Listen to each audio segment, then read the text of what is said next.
Hey everybody, welcome to F3 Chimbote Roof Dog Raffle. My name is Manzel out of the Metro region. We've got a bunch of other brothers on this call, as well as F3 Luther, Jorge out of Chimbote, and we want to share with you something exciting we've got going on down in Chimbote to kind of help what's going on down there with COVID and everything. So first and foremost, I want to just share a little background on F3 in Chimbote at this point. So F3 Chimbote is our southernmost AO, located on the coast of Peru, about a 7-hour bus trip from Lima, and it's the ultimate DR. You won't find an official F3 map, but a growing number of packs from regions across the F3 nation can tell you how to get there. And it should be on every pack's F3 bucket list. And I can tell you from my own personal experience, I've been personally changed, challenged, and rewarded from going on this journey, this voyage, this just eye-opening experience. Now, before we start getting into the crux of everything going on here, I wanted to share some introductions of some of the packs that are on this call. So guys, we just want to quickly go around first. Scully, we'll start with you. Maybe you can hand it off. Just tell us your F3 name, your region, and maybe the years that you've been down in Chimbote. Yeah, thanks. So Jonathan Stelling. I'm from F3 Alpha, which is in Atlanta, for those who don't know, and F3 named Scully.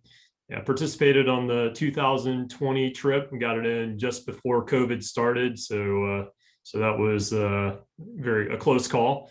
And like Mansell said, it was definitely a life-changing trip for me. Caused me to look at my F3 participation a little differently. I've definitely been emphasizing more the third F than maybe when I joined 2.5 years ago, where the first F was my main focal point, and it's really rounded out my whole F3 experience. So very grateful for that opportunity.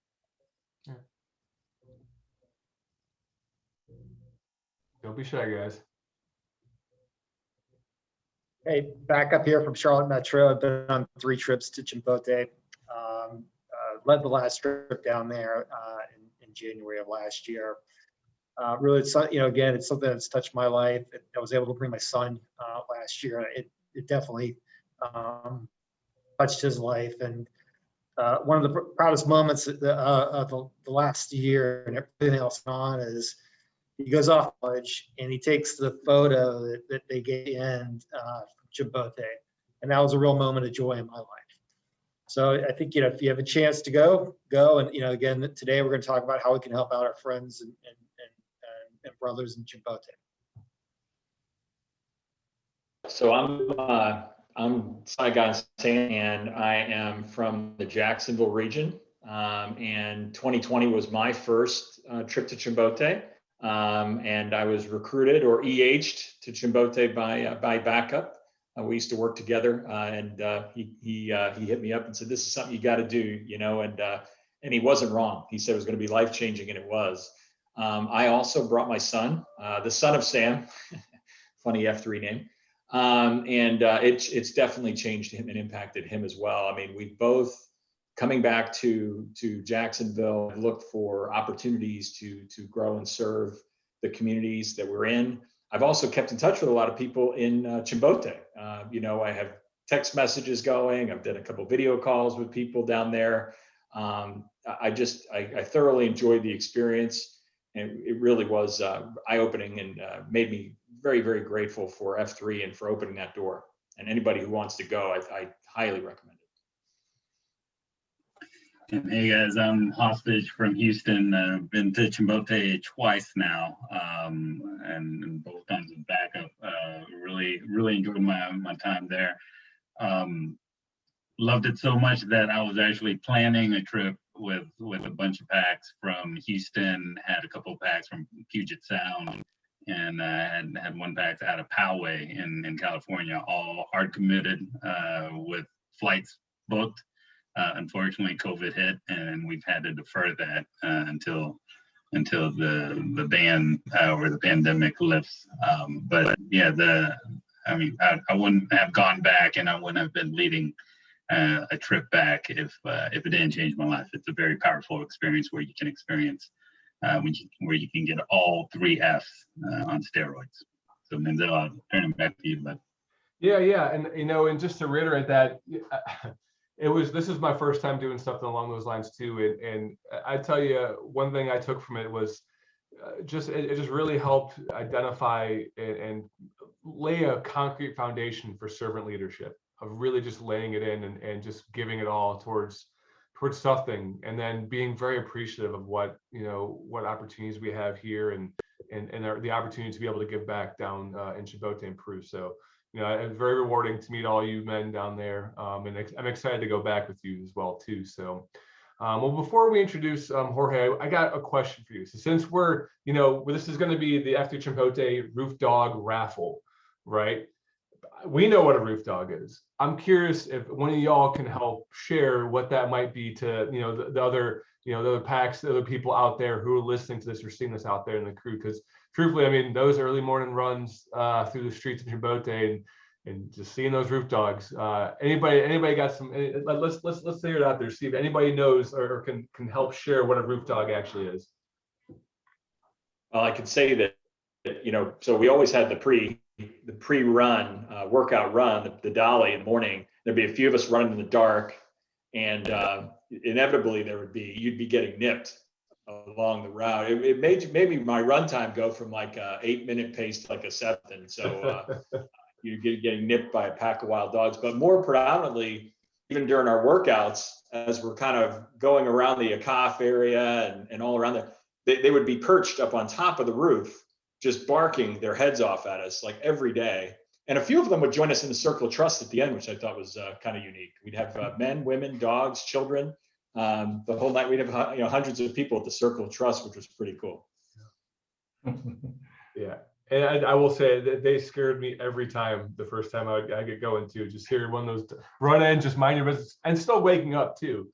And next thing you know, just seeing those dogs on the roof, just scaring the heck out of you. But no, it was a great experience with it. I wouldn't change anything for the world. Okay, well, let's move the conversation where everybody's really most interested in hearing is Jorge. Jorge with a cough.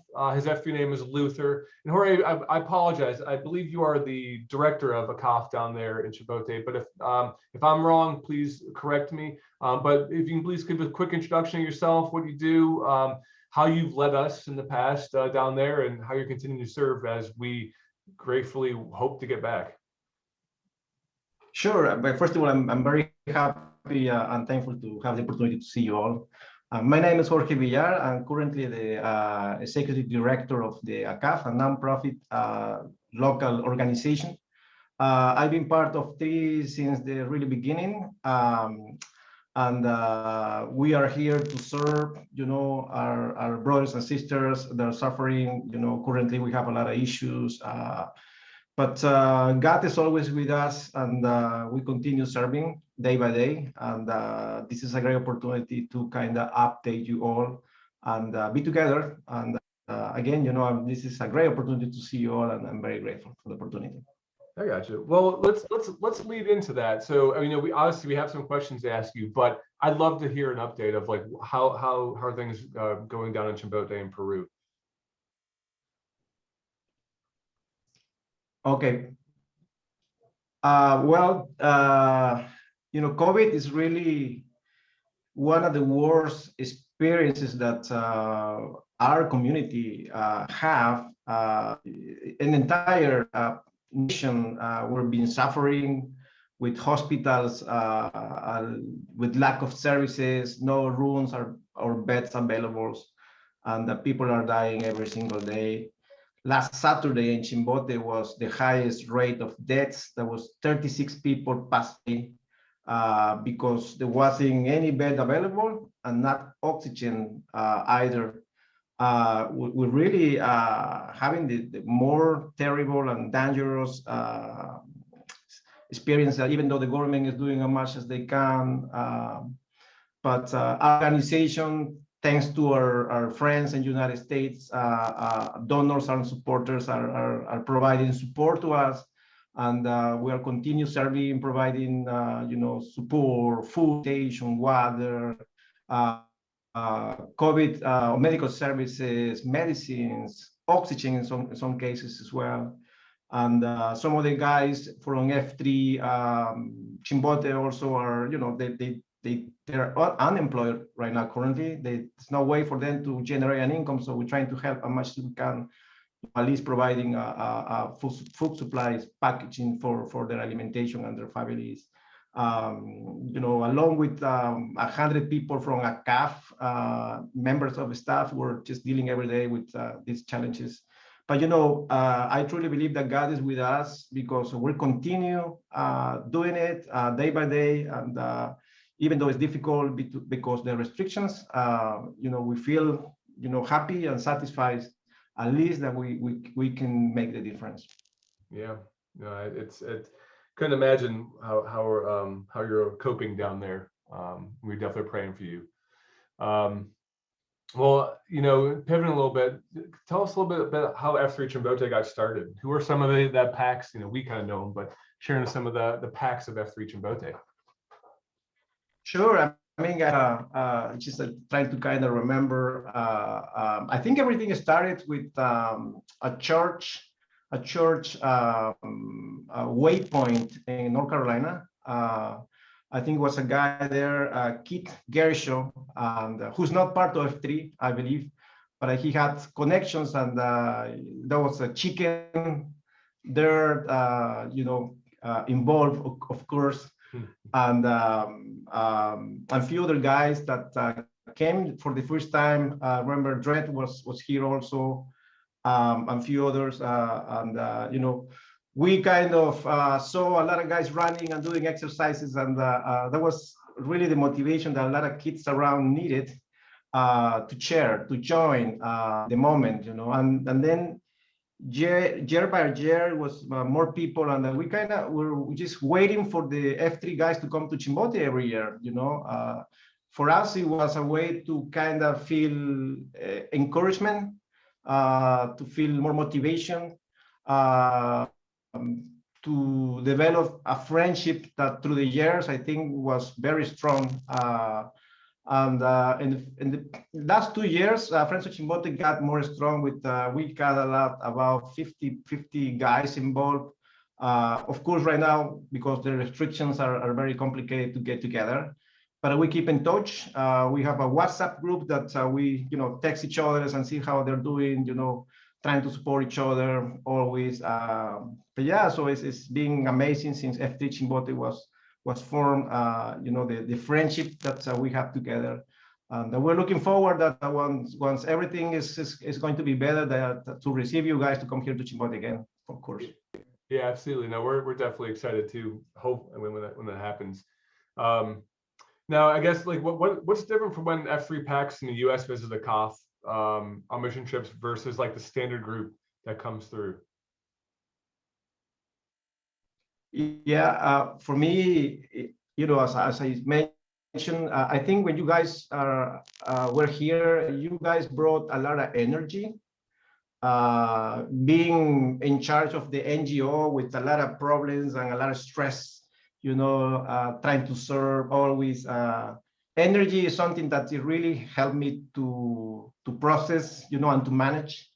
And when I saw you all together, especially, doing the last exercises and get together in the circle of trust, I realized that I had a calling, and then when I saw other guys like Gato Grande from Chimbote, you might remember him, and a few others that are fighting for their life. Gato Grande, for example, he's trying to be sober from, I think it's probably now 1 year or something like that he's been sober. And F3 was, totally was part of that he wasn't alone. And, we have a lot of cases, like Chino Tranquilo's another guy who right now is running every day, even though he lost some family. He's trying to be fit and be smart. We have to find a way to manage our emotions right now. But in my experience, F3 changed my life, to be honest. I mean, I feel more mature, and I think stronger when I'm doing exercises, and I can manage much better my emotions and my faith is stronger than ever before to F3 members. Yeah. No, and I know Nacho Grande. I think a couple of the guys in here too. He sends me a message daily, and I believe he's at 1 year, 1 month, if I remember correctly. Yeah. That's right. Which is insane. And it was, and I'll tell you, Jorge, on my end at least, that's been one of the most exciting things out of this too, is just to see the impact that's just still continue to resonate with it. You know, we're down there for 7-8 days, and we build the houses, and then we go back. And I didn't really expect to reconnect with Nacho Grande like that. Next thing you know, I get a message in my Facebook Messenger, and here he's saying, and all he was saying was 1 day sober, 2 days sober, and the next thing was 30 days, and it was 60, and next thing you know, it's 6 months, and it was a year, and and it's just that for on the reciprocating side, just that accountability. And I think that goes both ways, because I see on his, and it inspires me too to want to be better. So I think it's a back and forth relationship along those lines.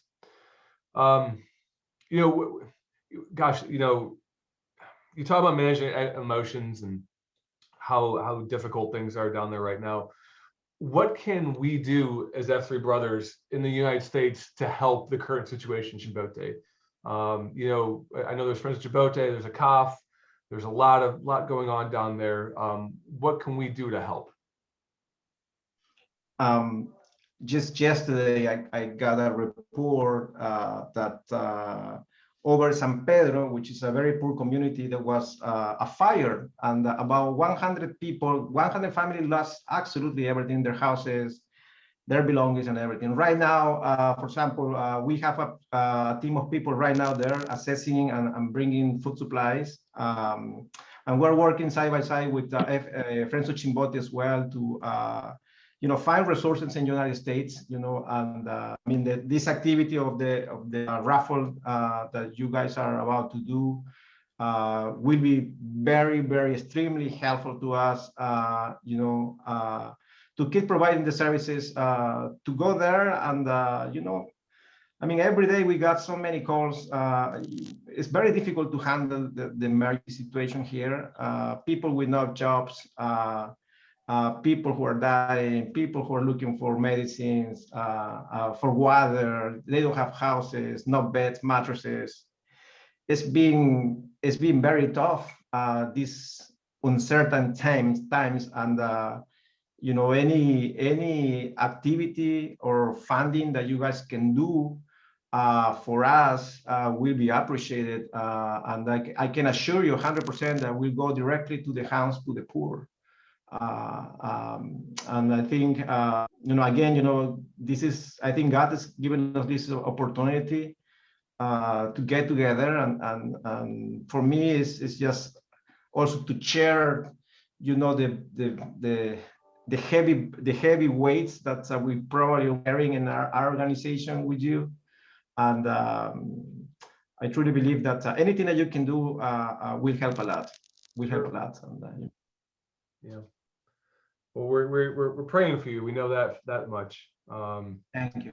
Well, gentlemen, before we move into talking more about what we have planned to help, do you guys have any more questions, any more thoughts or things you want to share for Jorge? No. The only thing I wanted to add is, I think, we see how tough it is here in the States, and it's 10 times tougher down in Peru. And, anything that we can do will definitely, I think, help out. And again, send the signal that F3 cares about Chimbote. So I just want to encourage everybody to donate. And I think Jorge made a great point. Obviously, it was devastating that you had a record number of people pass away because they just don't have the resources available to serve people right now with oxygen and whatnot, from a medical care standpoint. But the other great point that I wrote down as a note was, look, we're reaching out to our F3 brothers around the country. He just mentioned a whole bunch of F3 brothers of ours. There's a legit AO down there. They were meeting 3 days a week at one point. And a lot of our F3 brothers are not employed right now because their economy is so devastated. If that was happening here, if that was happening in one of our communities around here, I guarantee you there would be action being taken, right? So why wouldn't we take action in Chimbote? It's the same, and if not worse, because those folks, a lot of those people don't have the proverbial Dave Ramsey, savings in between jobs in the bank probably either. They're literally living probably paycheck to paycheck as it was, and now they're prideful people. I'm sure they probably don't like having to accept handouts either. But we need to help them. We need to help them. Amen to that. Well, and I think that's a good segue into what we are trying to do here at F3 Nation. Is and kudos to Scully for helping set the tone and get this thing rolling. But we are getting ready to launch the F3 Chimbote Roof Dog Raffle. Scully, I'm going to pass the buck over to you, and you can just share all the details, because I know you've got a much more elaborate sense of how this thing is going to be executed than I ever can. Thank you. So first of all, T-claps to Crotch Rocket, Scratch and Win, and Carmen San Diego. They've all been very instrumental in helping us to get the raffle set up. So the Roof Dog Raffle, like Saigon Sam was saying, this is a great way for the nation to get behind one of our AOs. And we've got some great prizes that this group has helped to fund. Thank you for everyone who's helping out with that. We have a first prize in the raffle. It's going to be a $500 Go Ruck gift card. The second prize, we'll have a $200 Go Ruck gift card. And then we've got 3 third prizes. So there'll be $100 F3 mud gear gift cards. And we have a page set up. It's off the F3 Foundation website. It's called Give Lively, and we'll be distributing links everywhere we can think of through social media channels, everything we can think of. And it's easy to enter. So you use a credit card. $10 gets you 1 entry, $25 gets you 3 entries, and $50 will get you 7 entries into the raffle. We're going to have it up and running through May 9th. And if you just want to, you just have an heart to give, and you don't care to enter the raffle, you can also put in whatever amount you care to give on that same site and donate that way too. I mean, and you forgot to mention, so if 50 gets you 70, that means $500 gets you, 50 gets you 7, that means $500 gets you 70 entries. So, think about that. That gives you even more of a chance to win the gift card. And it all goes back to a great cause. So, we're excited to get this ball rolling. I know, Scully and us will definitely get the links. I know we have a page ready through Give Lively. And I know he'll get that information out after this, but we're excited, and brothers, we hope you can reach down and contribute. Jorge was saying things, they need things as basic as oxygen for people in need. So he mentioned water. I mean, these are basic life necessities, and we have almost a sense of duty to help our brothers down there, and this is a great opportunity to do so. And and Jorge, thank you for your time, brothers. Saigon Sam, Hostage, Scully, Lex Luthor, and not Lex Luthor, and Backup. Really appreciate your time here. And without further ado, we want to thank you for your time. And if is there anything else, gentlemen? Yeah, I'll add here just on one final note, kind of tying back to what Saigon Sam and Backup has said. The times I've been, it's been humbling to see how little the community has, and yet how they're still able to find joy in their life. And with something like the pandemic, something like this fire that just rips through a community, it's devastating. And so to us, a few dollars into a raffle prize does not seem like a lot, to our brothers there in Chimbote, it's life changing. And so don't underestimate the impact that your contribution can make to a family halfway around the world. You hear that? Well, gentlemen, appreciate your time, and let's just help spread the word best we can, and let's get this raffle off and going. So, not further ado, appreciate your time, and let's have a great rest of your day. Thanks.